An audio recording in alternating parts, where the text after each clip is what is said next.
السلام علیکم ورحمۃ اللہ وبرکاتہ۔ الحمد للہ رب العالمین والصلاة والسلام علی سید الانبیاء والمرسلین وعلی آلہ واصحابہ اجمعین، اما بعد۔ الحمد للہ، اللہ تعالیٰ کے فضل و کرم سے دارالنافع کے آفیشیل چینل سے ہم ایک نہایت اہم سلسلہ شروع کر رہے ہیں جس کا نام ہے درس قرآن و حدیث دینا سیکھیے کورس۔ یہ کورس 10 اسباق پر مشتمل ہوگا، جس کا پہلا سبق ہم آپ کی خدمت میں پیش کر رہے ہیں۔ آج کے اس سبق میں ایک نہایت بنیادی اور اہم موضوع پر گفتگو کریں گے، اور وہ ہے درس قرآن و حدیث کی اہمیت اور اس کے مقاصد۔ ناظرین، یہ وہ موضوع ہے جو نہ صرف مدرسین کے لیے ضروری ہے بلکہ ہر طالب علم اور ہر وہ شخص جو دین کی دعوت دینا چاہتا ہے اس کے لیے بھی رہنمائی فراہم کرتا ہے۔ اس سبق کے ذریعے ہم یہ سمجھنے کی کوشش کریں گے کہ قرآن و سنت کی تعلیم کو سیکھنے اور سکھانے کی اصل غرض کیا ہے، ایک مدرس کے سامنے کون سے اہداف ہونے چاہیے، اور درس کو کس طرح زیادہ مؤثر اور نتیجہ خیز بنایا جا سکتا ہے۔ قرآن و حدیث کی تعلیم کی اہمیت سمجھیے۔ قرآن کریم اللہ تعالیٰ کی آخری کتاب ہے جو قیامت تک کے لیے ہدایت کا سرچشمہ ہے۔ اس کتاب کے ذریعے انسان اپنی زندگی کے ہر پہلو کے بارے میں رہنمائی حاصل کرتا ہے۔ نبی کریم صلی اللہ علیہ وسلم نے فرمایا، خیرکم من تعلم القرآن وعلمہ، یعنی تم میں سے بہترین وہ ہے جو قرآن سیکھے اور دوسروں کو سکھائے۔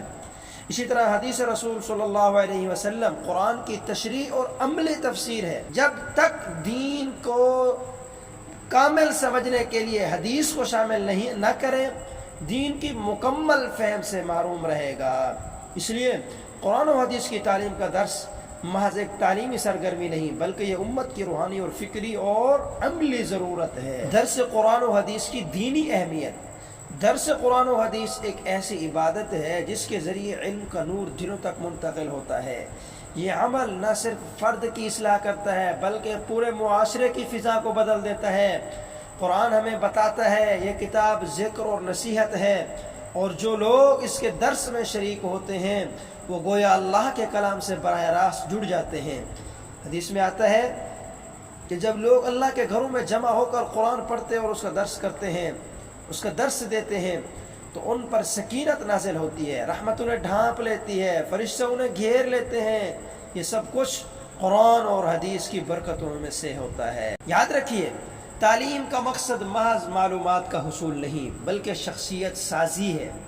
قرآن و سنت کا درس اس مقصد کو پورا کرتا ہے۔ یہ طلباء کو سوچنے، سمجھنے، غور کرنے اور سوال کرنے کی عادت ڈالتا ہے۔ ایک مدرس اگر تدریس کے اصولوں کو اپناتا ہے تو وہ اپنے شاگردوں میں دینی شعور، فکری بصیرت اور عملی تربیت پیدا کرتا ہے۔ اسی طرح درس قرآن و حدیث محض علمی سرگرمی نہیں رہتی بلکہ یہ سامنے موجود شرکاء کو دین کا نمائندہ بنانے کا ذریعہ بنتی ہے۔ درس قرآن و حدیث کی معاشرتی اہمیت کو بھی سمجھیے۔ آج امت مسلمہ کو مختلف فکری اور عملی چیلنجز کا سامنا ہے۔ ان مسائل کا حل صرف اسی وقت نکل سکتا ہے جب قرآن و سنت کے پیغام کو عام کیا جائے۔ درس قرآن و حدیث ایک ایسا پلیٹ فارم مہیا کرتا ہے جہاں لوگ دین کے اصل تعلیمات کو سن کر اپنی زندگی کے مسائل کا حل تلاش کرتے ہیں۔ یہ درس افراد کو جوڑتا ہے، محبت اور بھائی چارے کو بڑھاتا ہے، معاشرے میں اخلاقی بیداری پیدا کرتا ہے۔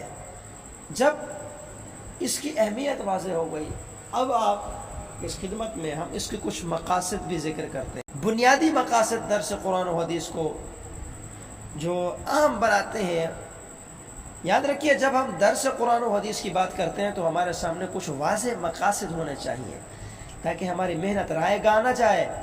ان مقاصد میں درجیل باتیں شامل ہیں۔ نمبر 1، اصول و آداب سیکھنا۔ ایک مدرس کے لیے ضروری ہے کہ وہ درس دینے کے اصول اور آداب کو جانتا ہو۔ بغیر اصول کے تعلیم ناقص ہوتی ہے اور بغیر آداب کے تعلیم بے اثر رہتی ہے۔ مدرس کی صفات، مدرس کی شخصیت ہی اس کا سب سے بڑا ہتھیار ہے۔ صفائی، لباس، خوشبو، انداز گفتگو سامعین پر براہ راست اثر ڈالتے ہیں اور ان کی تربیت کا ذریعہ بنتے ہیں۔ اس لیے مدرس کی صفات کو اجاگر کرنا یہ بھی مقاصد کے اندر شامل ہے۔ اس کا ایک اور ذریعہ عوام سے تعلق قائم کرنا. درس کا مقصد صرف بات سنانا نہیں بلکہ سامعین کے ساتھ مؤثر تعلق قائم کرنا ہے تاکہ وہ علم کو قبول کریں اور اس پر عمل کریں. قرآن اور حدیث کو آسان بنانا. ایک اہم مقصد یہ ہے کہ دین کے پیغام کو سادہ اور قابل فہم انداز میں پیش کیا جائے تاکہ ہر شخص اسے اپنی زندگی میں لاگو کر سکے.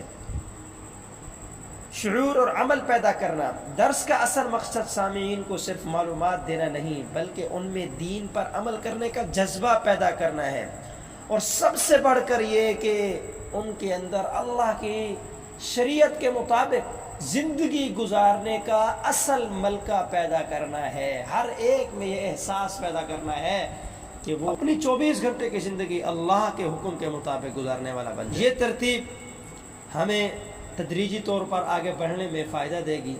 اب اسی ترتیب کو سامنے رکھ کر انشاءاللہ العزیز اگلے سبق میں تمام اسباق کا مختصر تعارف پیش کر کے مستقل اسباق کی طرف آئیں گے. اللہ تعالی ہم سب کی یہ کوششیں اور کاوشیں دین کے لیے قبول و منظور فرمائیں. آمین. والسلام علیکم ورحمۃ اللہ وبرکاتہ.